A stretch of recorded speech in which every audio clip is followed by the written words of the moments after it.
ibretli kabristanlığa, akıbet yerimdir burası benim. Uğramışlar derin bir yalnızlığa, akıbet yerimdir burası benim. Uğramışlar derin bir yalnızlığa, akıbet yerimdir burası benim. Vakasız gömlek üstü giyilmiş, kendisi de kefene de sarılmış. Bülbül gibi dilin sesi kesilmiş, akıbet yerimdir burası benim. Bülbül gibi dilin sesi kesilmiş, akıbet yerimdir burası benim. Kimi boylu kimi orta halında, kimin ise boyu kısa şeklinde. Buz gibi toprağın serinliğinde, akıbet yerimdir burası benim. Buz gibi toprağın serinliğinde, akıbet yerimdir burası benim. Yakasız gömlek üstü giyilmiş, kendisi de kefene de sarılmış. Bülbül gibi dilin sesi kesilmiş, akıbet yerimdir burası benim. Bülbül gibi dilin sesi kesilmiş, akıbet yerimdir burası benim.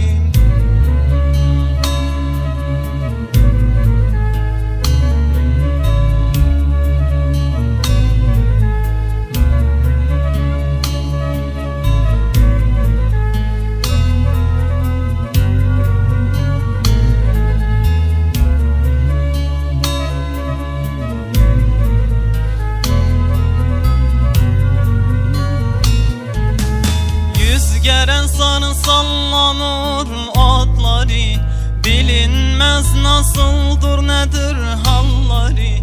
Dünyaya verilmez dönmez canları, akıbet yerimdir burası benim. Dünyaya verilmez dönmez canları, akıbet yerimdir burası benim.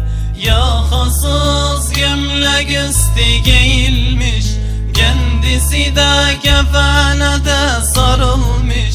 Bülbül gibi dilin sesi kesilmiş, akıbet yerimdir burası benim.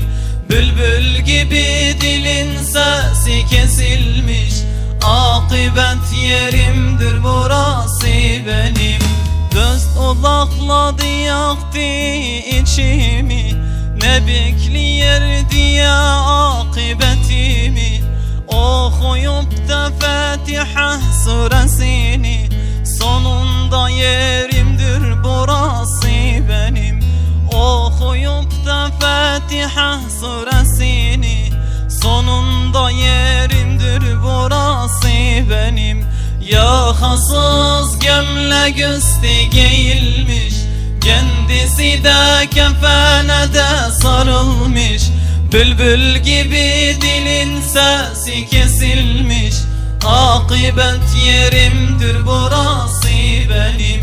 Bülbül gibi dilin sesi kesilmiş, akıbet yerimdir burası benim.